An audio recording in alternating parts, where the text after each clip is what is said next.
So hi guys, welcome sa aking channel, your boy JRP. So ngayong araw na ipapakita ko sa inyo ang aking mga cash boxes dito sa tindahan. So meron tayong dalawang cash boxes, no? Ito lang, meron tayong dalawa dito. Ito, sobrang liit na aking cash box, bro. Ito ay binili ko to nung nag-aaral pa ako, no, college. Binili ko to. Ang presyo nito noon, sobrang luma na, oh. Meron na mga agi. Ito noon mga 300 plus. Malaki na to. Yan, oh. Ayan. Sobrang luma na, guys. Oh, yan, oh. Ang dami ng ano. Tapos ito, maliit lang siya. Yan. Diyan ko i-organize yung ating mga piso. Natin ilagay yan. Tapos dito ko ilalagay yung 5, 10, mga piso, mga tig-25. Tapos dito ang 20. Wala tayong 20. Tapos dito sa ilalim, dito ko naman ilalagay mga papel. Yan. May mga ano para sa ano ito pag namimili ako doon sa ano excuse tiyangge itong aking inaano. So dito lang sa ilalim itong mga bills, no. So dyan, yan, meron tayong 200 ngayong araw, bro. Yay! At 50 na bills.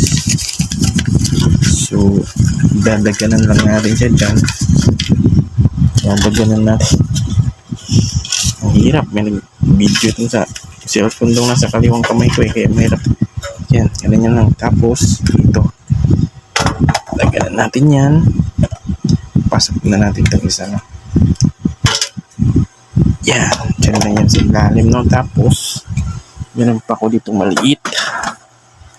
Dito naman, ito guys, tingnan nyo to. Inflation ngayon, grabe.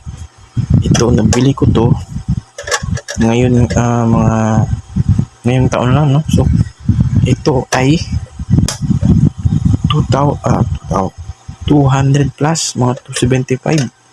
Yun noon, nabili ko yan 370.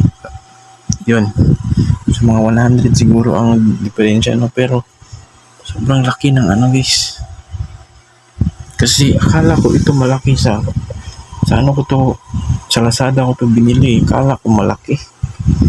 Ganito lang pala ang 200 ngayon. No. Yan, wala pa tayong kita kasi binayad na natin sa ano. Binayad ko na sa internet. Kaya wala akong kita. Nako po. Yan, no. So yun lang ang ating dalawang cash boxes, no. Sobrang ganda, para pang akansya to kasi meron siyang ano. So yun lang, guys, no. Share ko lang ang ating cash boxes nandito sa aking tindahan. Yung isa luma, yung isa bago pero maliit. So yan, guys, no. Next video ulit.